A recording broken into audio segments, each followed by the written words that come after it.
Celebration जो already शुरू हो चुका है, उसमें आज ये गोवा का पहला विजिट। मुझे पूरी उम्मीद है कि आज यहाँ से हम लोग बहुत कुछ शुरुआत करेंगे और इस सेलिब्रेशन को बहुत आगे लेके जाएंगे। मैं 2 लाइनों से शुरू करूँगा, क्योंकि जब भी सेलिब्रेशन की बात होती है तो जो हमारे सत्यसाई सेवा संगठन के अधिकारी हैं उनको थोड़ा सा डर ऐसा लगता है कि मालूम नहीं इतने सारे जो इनिशिएटिव्स हैं, इतने सारे जो प्रोग्राम्स हैं, ये हम कर पाएंगे कि नहीं कर पाएंगे। तो करने वाले तो भगवान हैं, हमारा आप तो हैं नहीं। अगर ये मान लेंगे तो हम हर प्रोग्राम जो नेशनल इनिशिएटिव के तौर पर और जो स्टेट इनिशिएटिव के तौर पर डिसाइड हुआ है उसको हम पूरी तरह से कर पाएंगे। तो 2 लाइनें इस तरह से हैं कि सारी पीड़ा चली गई, सारी पीड़ा चली गई, लिया जो तेरा नाम, गजब कृपा है आपकी सत्य साईं भगवान।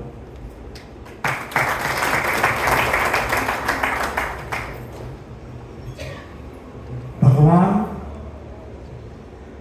पूर्ण संपूर्ण अवतार, युगावतार, सर्गावतार, उन्होंने इस धरती पर जन्म लेके हम सबको बहुत बहुत निर्धारण किया और आज हम उनकी 100वीं वर्षगांठ मना रहे हैं। 23 नवंबर 2024 से ये सेलिब्रेशंस शुरू हो चुके हैं और ये सेलिब्रेशंस 2026 नवंबर तक चलेंगे। मतलब हम 2 साल के पूरे पीरियड में भगवान की 100वीं वर्षगांठ मनाने वाले हैं, सेंचुरी मनाने वाले हैं। इसमें जो जो प्रोग्राम होने हैं, मुझे पूर्ण उम्मीद है कि हमारे स्टेट प्रेसिडेंट साहब ने आपको सर्कुलेट किए होंगे, लेकिन मैं आपको विस्तार से थोड़ा सा बता दूं कि 4 मेन नेशनल इनिशिएटिव्स हैं। पहला रथ यात्रा, श्री सत्यसाई रथ यात्रा। ये रथ यात्रा अभी आराधना दिवस को पूर्वाकोंडा से शुरू होगी। 5 रथ, एक रथ नॉर्थ और नॉर्थ ईस्ट के लिए है और बाकी हर जोन के लिए एक एक रथ तैयार हो रहा है और ये रथ हम लोगों को हैंडओवर किया जाएगा, हर जोन को हैंडओवर किया जाएगा।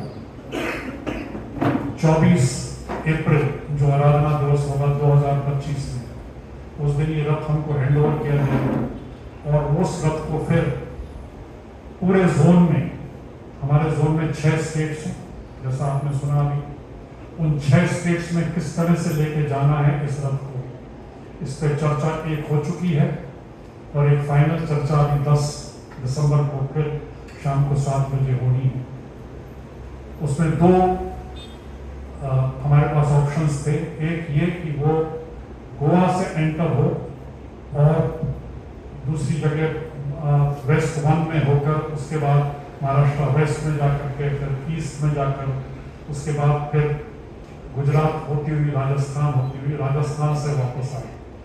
दूसरा ऑप्शन था कि रिवर्स में जाएं, मतलब राजस्थान पहली स्टेट हो और उसके बाद में फिर ये रथ उसी रूट से घूमता हुआ एंड में इस रथ को 23 नवंबर 2026 तक पुट्टपर्थी वापस पहुंचेगा। पूर्वकोंडा से शुरू होगा और पुट्टपर्थी में समाप्त होगा। तो पहली चर्चा जो हुई थी उसके अनुसार गोवा से हम शुरुआत करेंगे। इसका मतलब ये है कि अगर हम 24 अप्रैल 2024, मतलब मैं कुल 3 महीने बाद की बात कर रहा हूं कि हम इस रथ को गोवा लेकर आए, तो गोवा से कहां कहां आपको ले जाना है गोवा में ही। तो पहले ऑप्शन था कि कम से कम 2 महीने गोवा में रखा जाए, लेकिन हमारे स्टेट प्रेसिडेंट साहब को थोड़ा सा डर लगा कि 2 महीने गोवा छोटा शहर, थोड़ा छोटा एरिया है, तो 2 महीना कैसे रखेंगे। तो मैंने कहा ठीक है, आप सोच लीजिए, सब लोगों से विचार विमर्श कर लीजिए क्योंकि ऐसा मौका दोबारा आपको नहीं मिलेगा। रथ को आप उस जगह ले जाएं जहां पर डिवोटीज नहीं है। अगर आप ये सोच रहे हैं कि आप रथ को वहां लेके जाएंगे जहां हमारे समितिज हैं, हमारे डिवोटीज हैं, हमारे डिस्ट्रिक्ट्स हैं, तो कोई पर्पस सर्व नहीं हुआ। वो तो वहां तो आप भजन ऑलरेडी कर रहे हैं, यहाँ भगवान ऑलरेडी आपने विराजमान कर रखे हैं और आप लोग भजन कर रहे हैं। यहाँ अगर आप रथ लेकर के आते हैं तो क्या नया कर रहे हैं? नया कब होगा? जब आपके गोवा के अंदर मुझे बताया कि 500 मंदिर है। कितने हैं? Am I correct? मैंने सही सुना है? अब आप सोचिए कि अगर आपने हर उस मंदिर को टच किया जहां पर कि हमारी प्रेजेंस नहीं है, हमारी समिति नहीं है, हमारे डिवोटीज नहीं है, और वहां पर आपने ऐसी 3 समिति भी एक दिन में कर ली, तो भी आपके 100 दिन निकल जाते हैं। तो आप इसको एक बार फिर से सोचें रावस्कर जी, और जल्दबाजी नहीं करें, क्योंकि यही ऑप्शन हमने सबको दिया था। गुजरात को हमने ऑप्शन दिया था कि उनको हम 3.5 महीने दे सकते हैं, उससे ज्यादा नहीं दे सकते। उनका फोन आया मेरे पास हेमंत पटेल जी का कि सर कुछ हो सकता है, कम से कम 15 दिन और बढ़ा दीजिए। मैंने कहा क्यों? आपको तो लगा था 3 महीना भी ज्यादा है। बोले नहीं, जब हमने सबसे बात करना शुरू किया और ये रियलाइज किया कि हम भगवान को अपने घर लेकर के आ रहे हैं, अगर हमें ये आस्था आ गई कि भगवान को हम लेकर आ रहे हैं, भगवान को उस जगह ले जा रहे हैं, उन डिवोटीज को ये सौभाग्य दे रहे हैं कि भगवान उनके घर जा रहे हैं, अगर ये चीज समझ में आ जाए तो वो समय भी कम है। आपको पता लगेगा जब आप करना शुरू करेंगे कि आप कहेंगे ये तो 1 महीना भी कम था, 1.5 महीना भी कम था। क्योंकि आप अगर इसको हर समिति में टच करेंगे तो आपके पास कितनी 8 समिति है, 9 समिति है, 9 समिति, तो 9 दिन में खत्म हो जाए, कोई मतलब ही नहीं है। लेकिन वो पर्पस नहीं है। ये सोचें कि ये जो इनिशिएटिव्स लिए गए हैं इनके पीछे क्या विचारधारा है। विचारधारा ये है कि भगवान को हमको उस जगह लेके जाना है जहां पर अभी तक लोगों के अंदर भगवान का संदेश, भगवान की मान्यता नहीं पहुंची है। तो अगर ऐसा हमें करना है तो आप फिर से विमर्श करें।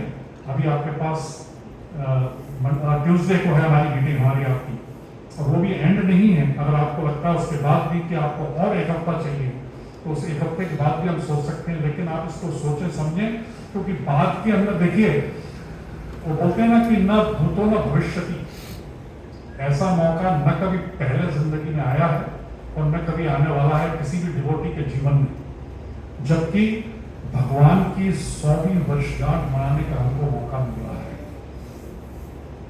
और अगर ऐसा मौका मिल रहा है तो उसको मिस करना चाहेंगे आप लोग? मैं आपसे पूछता हूं, आप बोलिए हाँ या ना।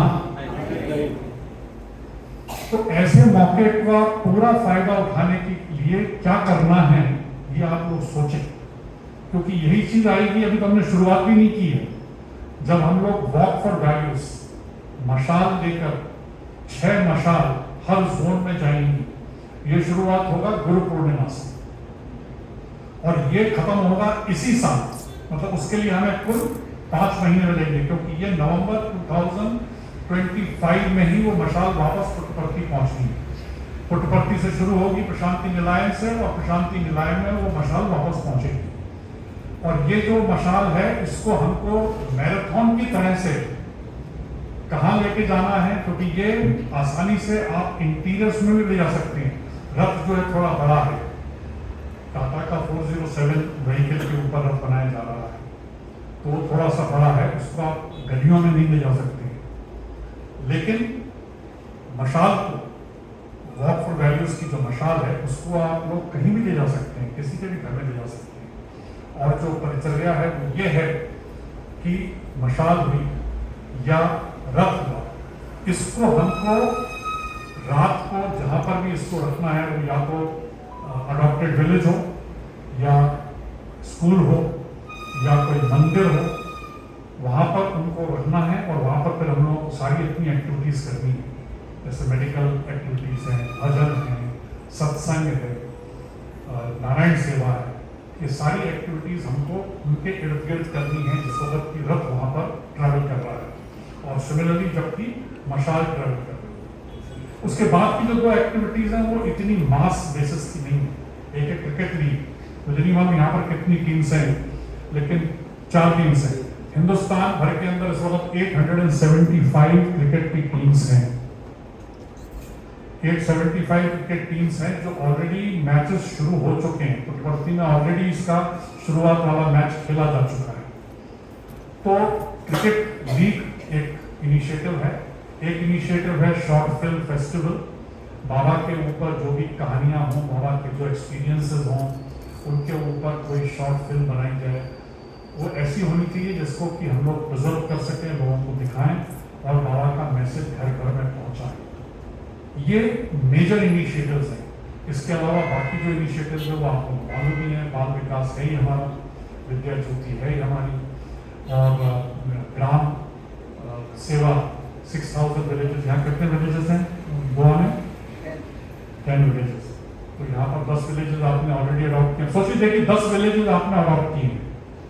अगर आप एक विलेज के अंदर एक दिन के लिए भी रथ को ले गए तो कितने दिन लगे? 10 दिन। तो 1 महीना तो कुछ होता ही नहीं है पावस्कर जी। मैं आपकी जगह होऊंगा तो मैं कहूंगा कि 1 महीने के लिए दीजिए मुझे रथ, है ना? लेकिन मुझे अगर मानना होगा तो मैं 3 महीने के लिए मानूंगा। सही है? तो एनीवे, मेरा मतलब यह है कि इसके ऊपर आप ठीक से सोचिए, क्योंकि बाद में फिर पछताना नहीं हो, क्योंकि फिर चेंज नहीं कर पाएंगे आप। क्योंकि अपने पास रथ और सबके पास अगर डेट्स और रूट उसका नक्की हो गया तो उसके बाद में फिर उसको चेंज करना मुश्किल होगा, पॉसिबल नहीं। इसलिए मैं समझता हूँ कि आप लोग सब इसके ऊपर बहुत गहन चर्चा करें, बहुत ज़रूरी है। इसके ऊपर आप सब लोग सोचें कि किस तरह से हम उस रथ के अंदर बैठे हुए भगवान को किस किस घर में पहुंचा सकते हैं, किस किस तरह से हम भगवान का मैसेज उन लोगों तक खास पहुंचा सकें जो कि डिवोटीज नहीं है। डिवोटीज तक पहुंचाना हमारा मकसद नहीं है। मैं चाहूंगा कि इसके ऊपर आप लोग फिर से डिटेल में चर्चा करें और इस सेंटिनरी के अंदर जितना ज़्यादा भाग हो सके आप करें। अभी सेंटिनरी के सेलिब्रेशन पुट्टपर्थी में फरवरी के अंदर अतिरुद्र महायज्ञ का आयोजन किया गया है। 14 फरवरी से 25 फरवरी तक अतिरुद्र महायज्ञ, ये जो स्वामी ने किया था, अगर आप लोगों को याद हो, तो स्वामी ने अपने फिजिकल फॉर्म में रहते हुए अतिरुद्र महायज्ञ किया था पुट्टपर्थी में और चेन्नई में। वही उसी श्रृंखला के अंदर अतिरुद्र महायज्ञ का पूरा संयोजन किया जा रहा है पुट्टपर्थी में। तो आप में से जो भी इसमें भाग लेना चाहें उनको का स्वागत है। आप इसको फैलाएं, इसका मैसेज। देखिए, जितनी भी जो एक्टिविटीज़ हैं जो आपको सेंटिनरी में करना है, इसको जितना ज़्यादा तक आप लोगों तक पहुंचा सके उतना हमने अपना काम किया। जरूरी नहीं है कि आप जिसको बोलेंगे वो डिवोटी बनेगा या उसके अंदर जुड़ेगा ही, लेकिन अगर आपने नहीं अपना काम किया तो हम लोगों ने अपना काम नहीं किया, ऐसा मानना है। भगवान को जो हमसे अपेक्षा है वो ये है कि हमको उनके मैसेज को लेकर लोगों तक जाना है। और उसके बाद में वो लोग टच होते हैं कि नहीं होते, ये भगवान और उनके बीच की बात है। इसमें हमें और आपको कुछ लेना देना नहीं। तो मैं चाहूँगा कि इसके साथ ही समय हमारा जो है ट्रस्टी मीटिंग में काफ़ी निकल गया और मुझसे ज़्यादा ज़रूरी है कि आप लोगों को मैं फिर से आऊँगा, फिर सुनेंगे आप लोग। भाकप्पा जी जो बाबा के बड़े अनन्य भक्त हैं, उनको बहुत एक्सपीरियंसेस हैं और मैं चाहूँगा कि आप उनके उन एक्सपीरियंसेस का जो अमृत है उसको पूरी तरह से हासिल करें और आप भी अमर हों और सेंटिनरी सेलिब्रेशन का आनंद उस अमृत कुंभ में उठाएं। ऐसी मेरी आप लोगों से गुजारिश है। तो फिर से आप लोगों को मैं भगवान की तरफ से प्रार्थना करता हूँ कि आप लोग उनकी सेंटिनरी में सहभागी होकर और उनके नाम को जगह जगह फैलाएं। यही मेरी कहना है। जय श्री राम।